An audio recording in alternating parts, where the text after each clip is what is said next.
Zimbabwe কি পারবে ইন্ডিয়াকে হারাতে?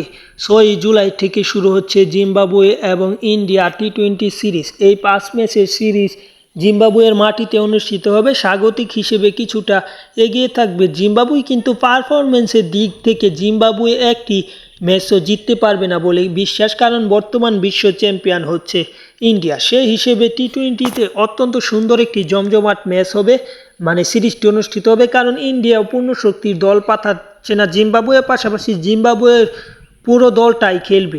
পাশাপাশি জিম্বাবুয়ে বিশ্বকাপে অংশগ্রহণ করারই সুযোগ পায়নি বা কোয়ালিফায়ারই করতে পারেনি এমন একটি দলের সাথে সিরিজটা কেমন হবে তা নিয়েও সংখ্যা জেগেছে। যাই হোক, সিরিজটা যেমনই হোক, সেখানে ফেভারিট হিসেবে অবশ্যই থাকবে ইন্ডিয়া, এবং জিম্বাবুয়ে কিছুটা সুযোগ নিতে চাইবে, কারণ জিম্বাবুয়ে নিজেদের ঘরের মাটিতে সেই কন্ডিশনটা কাজে লাগাতে চায়। যাই হোক, চ্যানেলটি সাবস্ক্রাইব করে পাশে থাকুন। ধন্যবাদ সকলকে। পরবর্তী ভিডিও অবশ্যই দেখবেন এই ছোট্ট চ্যানেল থেকে।